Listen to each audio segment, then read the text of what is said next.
अस्सलाम वालेकुम, सत श्री अकाल, वाहिगुरू जी का खालसा वाहिगुरू जी की फतेह। आप जी ਨੂੰ ਇੱਕ ਵੀਡੀਓ ਅਸੀਂ ਦਿਖਾ ਰਹੇ ਹਾਂ ਕਿ ਲੰਡਨ ਓਨਟਾਰੀਓ ਦੇ ਵਿੱਚ ਕੈਨੇਡਾ ਦੇ ਵਿੱਚ ਜਿਹੜਾ ਹਾਦਸਾ ਹੋਇਆ ਸੀਗਾ, ਉੱਥੇ ਅੱਜ ਇੰਟਰਫੇਥ ਮਾਰਚ ਹੋਈ ਸੀ। ਸਾਰੇ ਧਰਮਾਂ ਦੇ ਲੋਕ ਇਕੱਠੇ ਹੋਏ, ਅਸੀਂ ਵੀ ਉੱਥੇ ਪਹੁੰਚੇ ਤੇ ਸਿੱਖਾਂ ਨੇ ਬਹੁਤ ਵੱਧ ਚੜ ਕੇ ਉੱਥੇ ਸੇਵਾ ਕੀਤੀ ਆ ਕਿ ਪਾਣੀ ਦੀਆਂ ਛਬੀਲਾਂ ਲਾਈਆਂ ਹੋਈਆਂ ਸੀ, ਲੰਗਰ ਲਾਏ ਹੋਏ ਸਨ।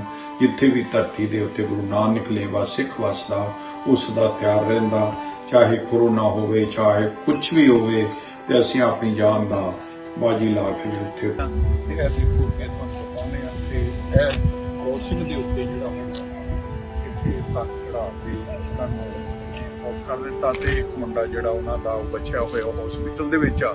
ਅਸੀਂ ਪੂਰੀ ਮੁਸਲਮਾਨ ਕਮਿਊਨਿਟੀ ਦੇ ਨਾਲ, ਪਾਕਿਸਤਾਨੀਆਂ ਦੇ ਨਾਲ, ਸਿੱਖ ਕਮਿਊਨਿਟੀ ਪੂਰੀ ਜਗਤ ਦੀ ਅਸੀਂ ਨਾਲ ਖੜੇ ਹਾਂ, ਹਰ ਵੇਲੇ ਨਾਲ ਖੜਾਂਗੇ ਤੇ ਜੋ ਵੀ ਇਹਦੇ ਵਿੱਚ ਹੋ ਰਿਹਾ ਇਹਦੇ ਉੱਤੇ ਅਸੀਂ ਡਟ ਕੇ ਆਵਾਜ਼ ਉਠਾਵਾਂਗੇ। ਪੂਰੀ ਸਿੱਖ ਕਮਿਊਨਿਟੀ ਨਾਲ ਆ। Thank you very much.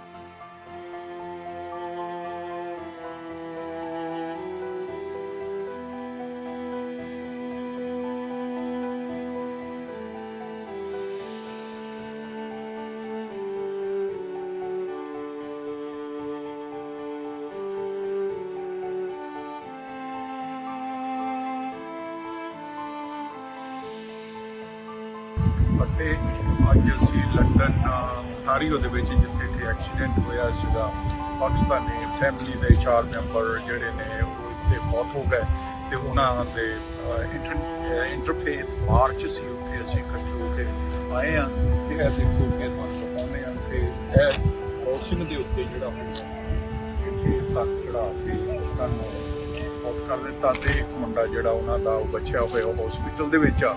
ਅਸੀਂ ਪੂਰੀ ਮੁਸਲਮਾਨ ਕਮਿਊਨਿਟੀ ਦੇ ਨਾਲ, ਪਾਕਿਸਤਾਨੀਆਂ ਦੇ ਨਾਲ, ਸਿੱਖ ਕਮਿਊਨਿਟੀ ਪੂਰੀ ਜਗਤ ਦੀ ਅਸੀਂ ਨਾਲ ਖੜੇ ਹਾਂ, ਹਰ ਵੇਲੇ ਨਾਲ ਖੜਾਂਗੇ ਤੇ ਜੋ ਵੀ ਇਹਦੇ ਵਿੱਚ ਹੋ ਰਿਹਾ ਇਹਦੇ ਉੱਤੇ ਅਸੀਂ ਡਟ ਕੇ ਆਵਾਜ਼ ਉਠਾਵਾਂਗੇ। ਪੂਰੀ ਸਿੱਖ ਕਮਿਊਨਿਟੀ ਨਾਲ। Thank you very much.